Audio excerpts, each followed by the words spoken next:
Trends Research and Advisory is proud to present its Trending Echoes podcast from the Global Media Conference in Abu Dhabi today on the 14th of November. My name is Stephen Scarlett from the Trends Global team, and this afternoon's topic is climate adaptation. Joining us today is Dhabya Al-Qubaisi, who is the country's file supervisor in European political affairs at the UAE Ministry for Foreign Affairs and International Cooperation.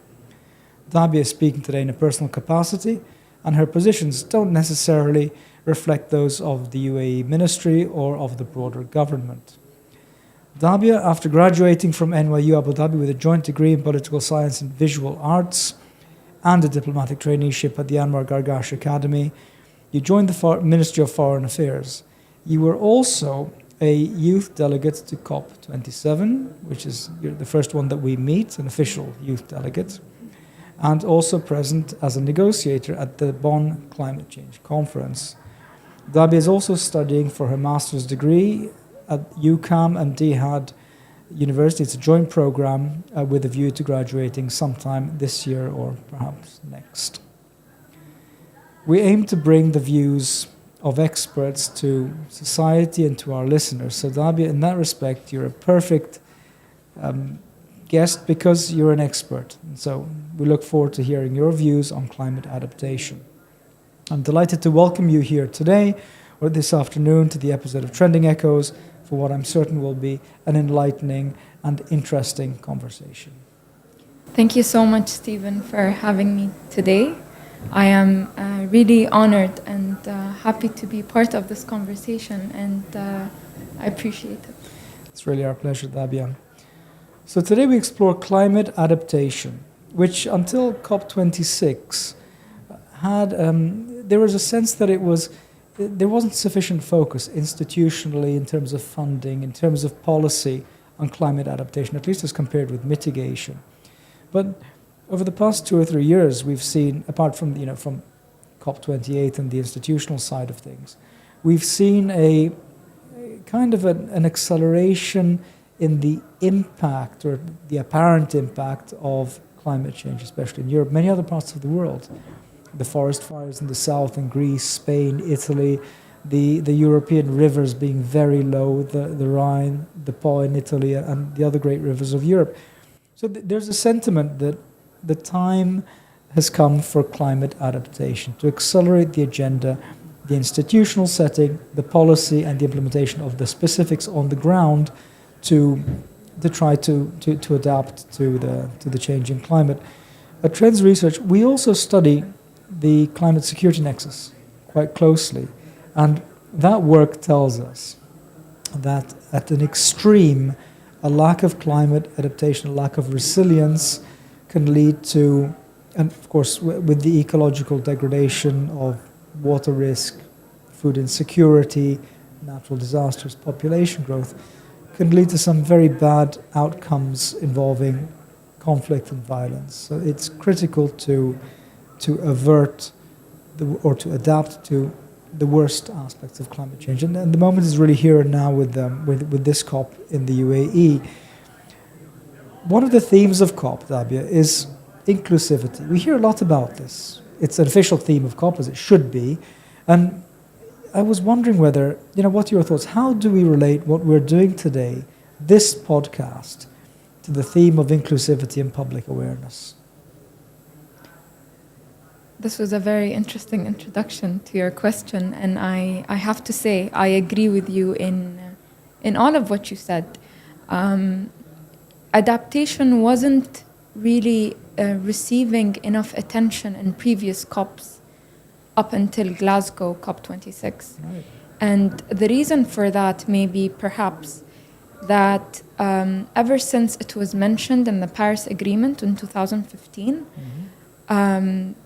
understanding and creating a framework that would be applicable to all countries was a very challenging task. Because if we sit today and we look at what adaptation means to an oil-based country, or what adaptation means to a small island country, or to a country that has all its economy is based on agriculture, how do you create a framework that's a fit-all everybody, right? framework? Yeah. So I think this could be one of the reasons to why adaptation was not addressed earlier, but the need and the urgency for climate action kind of shifted this discourse a little bit. And in COP26 and COP27, the main conversations and what really took most of the conference is adaptation, its loss and damage, and its finance. Because if you really think of it, finance cross-cuts across all the themes in climate change. And it's a very crucial question when you say, okay, we all have to adapt. How do we adapt? Mm-hmm. How are we going to adapt? By which means? And who's responsible? So these kind of questions really raise certain efforts, certain frameworks to be addressed. On another note, in terms of inclusivity, I will quote here Dr. Sultan Al-Jaber, the president of COP28, who said that UAE is aiming for COP28 to be an inclusive, leave no one behind COP. And I remember the first time I heard him say it on stage. I had goosebumps because a worldwide challenge such as climate change is not really only about climate change. You cannot talk about climate change without addressing certain issues, without addressing adaptation, without addressing funding, without talking about infrastructure, without going into technical details on how each country will be acting, behaving, and supporting as well. Very interesting. It's about the implementation and the specifics ultimately, and how people's lives are affected. How do you see that the community here in the UAE or internationally, the education system, schools, the public awareness side of things, how do you see that developing in the future? Do you think that it will receive a big, obviously a big boost from this COP, but what are some of the mechanics? How will it change with respect to how it is now? I'm glad you asked this question, because going to COP27 as a youth delegate, first of all, I was astonished by the amount of youth I saw in COP27. Really? And the effort that the UNFCCC and all the organizations that are collaborating and working with the UNFCCC have put in terms of including youth, to have their voice within these meeting rooms, within these negotiations. And when we talk about climate change, we see that it's a serious issue, but also we see that the effects of it are on a long-term basis. And so when we think of that, who's really going to be affected in this long term? It's the youth and the future generations. Right. And so it was very important to include the voice of the youth. And to add on what you said, during my time in the Bonn Climate Conference, which is a conference that happens between every COP and another, and this one was called SB 58. So during that, I was able to see the efforts and the voices of the local communities. Because when it comes to policies and implementation, you have almost two ways of doing it. One would be starting from a policy, high level, government level, and it would go down all the way to... Top down. Yeah. Mm-hmm. And you have also the other way, which is starting from the people, from the local communities, going all the way up to inform the government and the policies of a country. And so in this sense, when addressing climate change, we cannot have a gap between the policies and the societies and communities of people. And so this really shows the importance of raising awareness, of being part of this almost change, if you wish to say. And adding more on that, I think here we are today in this podcast. Definitely we are contributing to raising this awareness, because when we sit and we share our experiences, when we have these conversations regarding climate change, adaptation, we do create a new common knowledge that will inform how people behave, how climate change will be addressed by individuals themselves. And I think it's really important. So I really appreciate you having me here today. Well, that's very well put, Dhabya. We as a think tank, our main thing is to contribute to the discourse, to the intellectual, to the thought leadership. And so that is, in a way, I mean, you've put it very eloquently, that is what we're doing here today. I was fascinated to learn about the role of communities at Bonn. So are there communities which are more active? They were mostly from, which part of the world, or which how are they organized when you say these active communities at Bonn?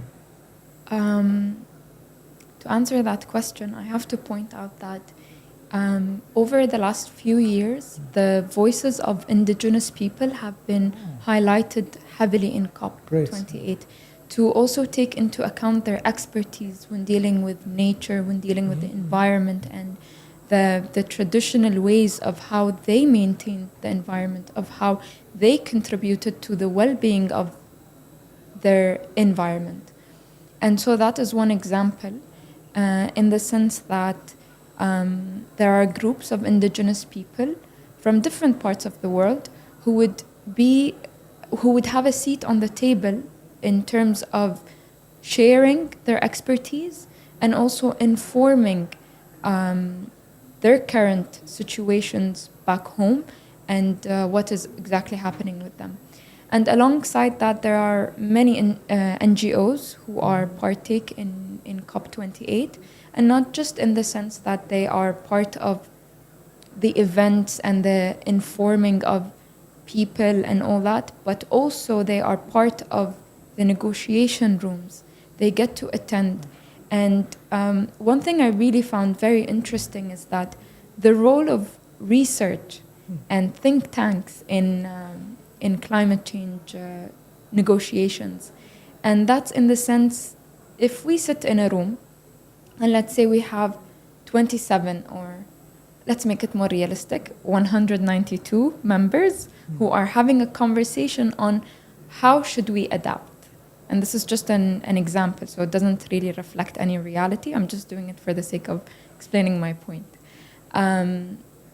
These 192 members who are having this conversation, let's say they struggle to find a common ground for an agreement that they could all agree on.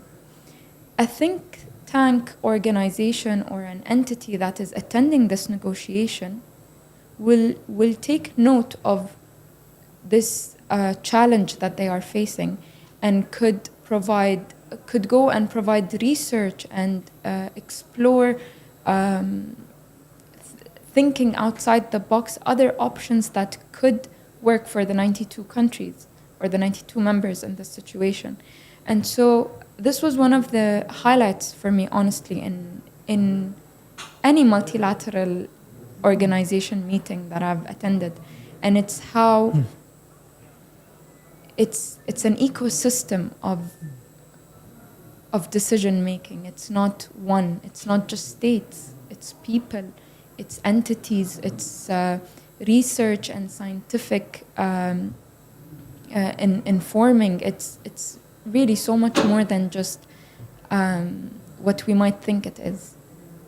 Very interesting. These are insights we can only get from somebody who's actually sat at the table, right? Because we don't really know. The negotiations are largely closed door, so it's very unusual and fascinating to hear about some of the dynamics going on behind the scenes. And good to hear about the role of communities and youth and all the non-traditional actors and drivers who are legitimately now part of the process. I think it's a wonderful dynamic for adaptation in particular.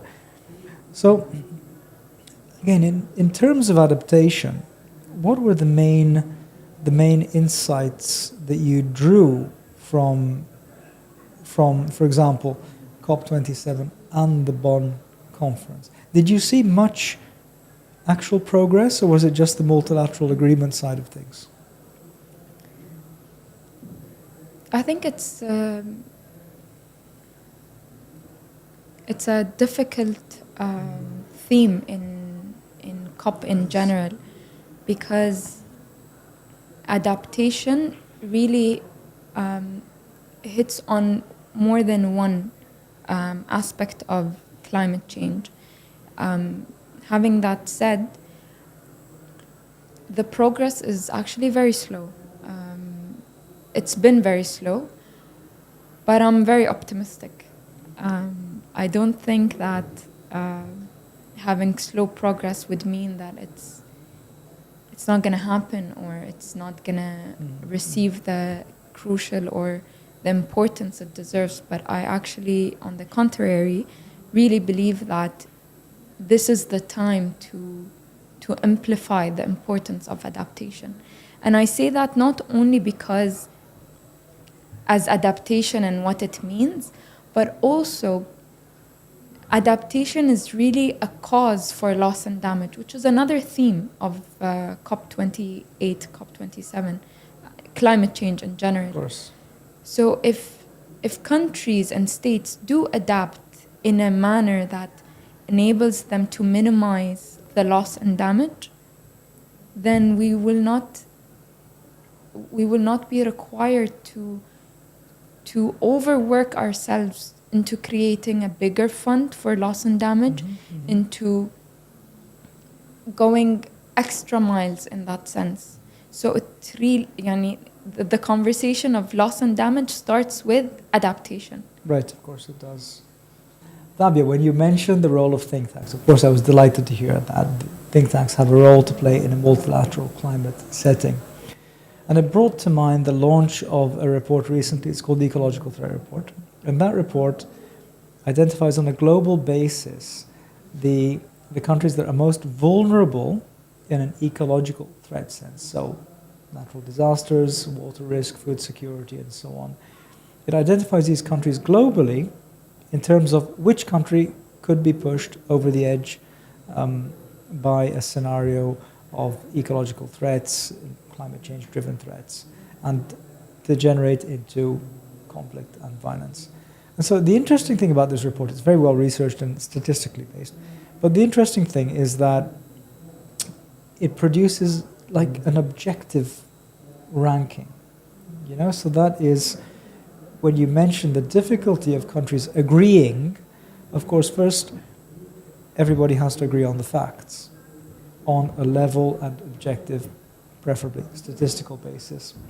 Once that agreement is in place, then we can move on to solutions. So I thought the report, that's pretty good, because it does provide an indication on a global level, statistically valid for policy making, of which regions and countries are most vulnerable. So I thought that was a great way of looking at resilience or lack of resilience on a global level. Dhabya, I want to ask you something, and that is based on my impression that your career path has been very linear. It seems that you always wanted to do this, to become a diplomat and to be engaged in climate sustainability and so on. So really, what drove you? What's your dream? Okay, Stephen. Before I answer this question, I wanna note on something regarding the think tank research paper that you were referring to. In COP28, interestingly, there will be an element where they deliver the global stocktake. Right. And the global stocktake is actually very similar to what you were saying in terms of that research paper. it actually informs us on how far we've reached in terms of achieving what we were out to achieve, and how much is left for us. So it's going to be like an assessment of an assessment on a global scale of where we are today in terms of climate change action. And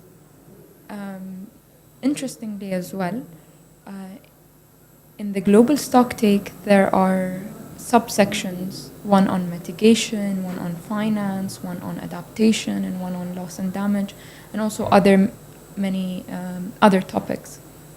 But these are the big ones. And when it comes to adaptation,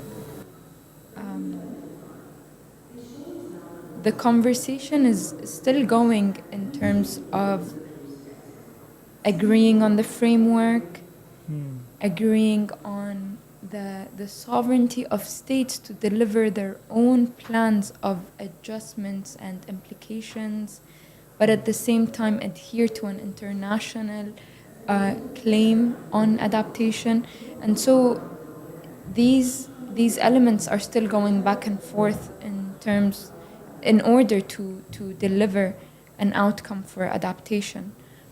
And what I believe makes it a little bit more challenging than mitigation, perhaps, is that adaptation is harder to quantify in terms of data. Because Right. mitigation, you have a degree that you want the temperatures to stay within. So that's quantified in a way. But how do you address measures that are qualitative? How do you address these measures when it's a different set of information with different set of geography, and I honestly feel like I was very happy to be placed in this topic, adaptation, because the topic itself is mind stimulating. You do think about how a common ground will be reached, and you don't lose hope as well, because you want everyone to be happy. So I thought that was interesting to share as well. And Certainly was. in order to answer your question on my dream, I've always knew that I wanted to take a path that would involve people, and it would involve policy, and I would also have an artistic element to it. I still don't know how all these factors will interplay together. I am in the course of finding that out. But so far it's been great, because I think I found myself in diplomacy for sure.